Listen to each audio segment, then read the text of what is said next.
good boxing narrative. Like, comment, subscribe. So we just got done watching Teofimo Lopez versus Rolando Romero. What a weird fight that was, huh? Let me just straight up say it wasn't really that good of a fight. There was that one round where Rolly rocked Teo a little bit. Other than that, it was a pretty boring fight. Nothing interesting or anything like that happened throughout. Yeah, it was kind of a boring fight. But yeah, to the original point, it was a very weird fight, wasn't it?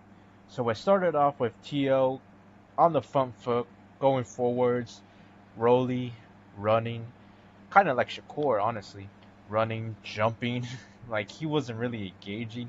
He would counter Tio here and there, but other than that, he wasn't pulling for anything at all. Tio was winning these rounds because he was going forward and engaging with the fight. And that's the thing when people say like, oh, just because you're coming forward doesn't mean you're winning or whatever. However, when you're going backwards, when you're fighting backwards and you're literally not engaging, guess what? You're not winning the fight. Simple as that. All right. The person that's coming forward, throwing punches, and actually fighting, they're gonna win the round. All right. That's why offense is always better than defense. All right. Offense wins fights. Defense doesn't win shit. All right. Defense. You can't win a fight with defense. You win a fight with throwing punches with offense. But Rolly, like I mentioned before, hurt Teofimo in the fifth round. He first he cut him up pretty bad, and then he rocked him with a right hand. Teo squat down. He was able to catch his balance though, and but he was very, very rocked from that right hand. I think it was a right hand, and he went to the ropes, covered up. Rolly was you know, going ham or whatever. But then after that, he did nothing but shit. He did nothing but shit, and that's why this fight was so weird.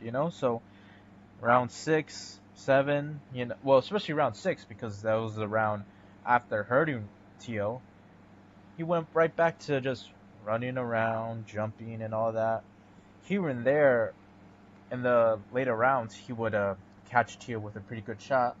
But other than that, it was nothing from Rolly.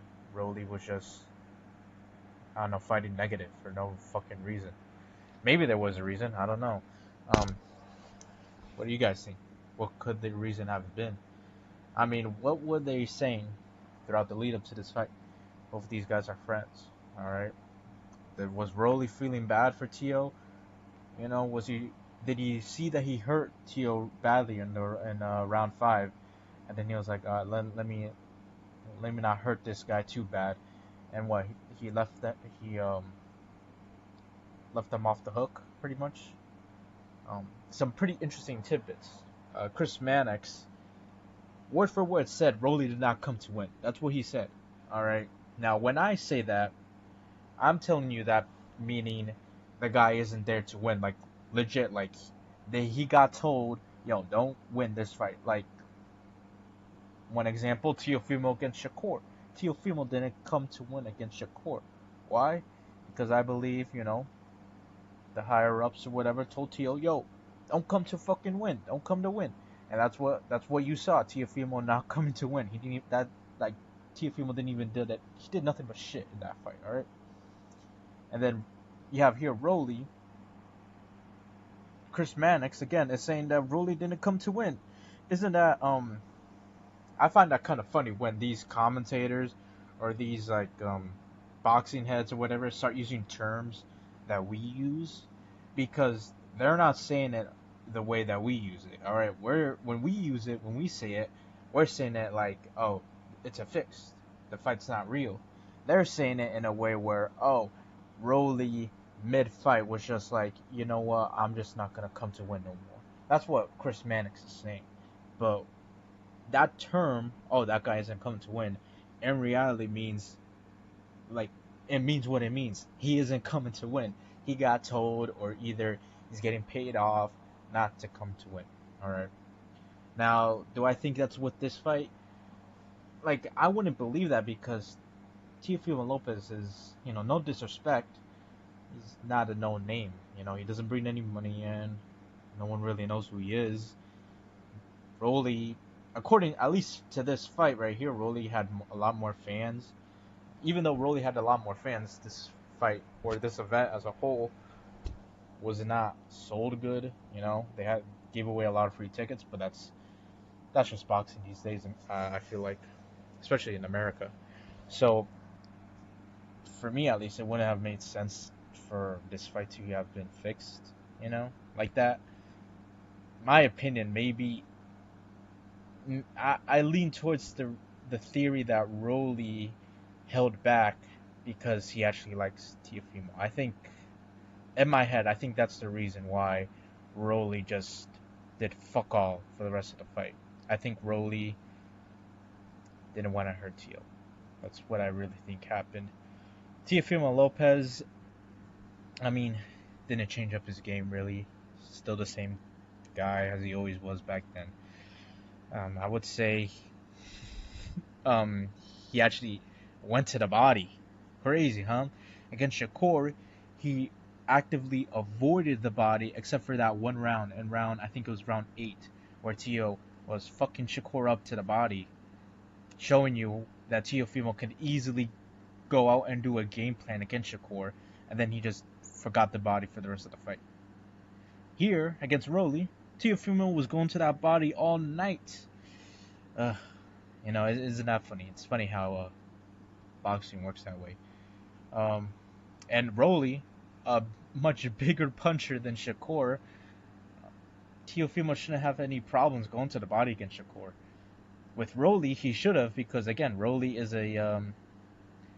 he's a big puncher. Maybe not like a big puncher against like other welterweights, like um, natural welterweights, I should say. But for Teofimo, he's definitely a big puncher. So against Rolly, he should be more worried about throwing body shots against him than Shakur. But yeah, he threw more body shots against Rolly than he did against Shakur. Who knows, you know? Who the fuck knows? But yeah, what a weird fight, huh? Rolly, according to Chris Mannix, again, I'm not saying that. Chris Mannix said it. Rolly did not come to win. And Ismail Salas, he was telling Rolly instructions, you know, how to win the fight. And Rolly did not. He didn't even listen to Ismail Salas. He didn't even fucking look at him in the eyes. So, yeah, what a weird fight, huh? What a weird fight. Teofimo Lopez is now a title holder at welterweight. How does he do? I mean, I really do not want to watch any of these guys fight. I'm talking about Devin Haney, uh, Shakur, Teofimo, Rolly, Ryan, fucking throw take as well. I don't want to watch any of these guys fight anymore because these guys are supposedly the biggest names in these weight classes, and they stuck out the place. They're divas, you know. They're what's wrong with boxing, and I want to see them fight. I don't really care about seeing them fight. That's why this fight had no hype at all. If I'm being honest with you, I had more hype, and I was more entertained watching the brand risk card, Aiden Ross. I was more entertained watching his card than this whole PBC card right here with Rogan TV. Very sad. I don't care about any of these guys, and hopefully they can just lose their titles into, I don't know, unknown guys. Honestly, that would be best for boxing right now if some unknown guys just come up the ranks and beat all these guys. All right, that's what would be the best thing about for boxing right now. All right, but yeah, disappointing fight. Terrible card, terrible event.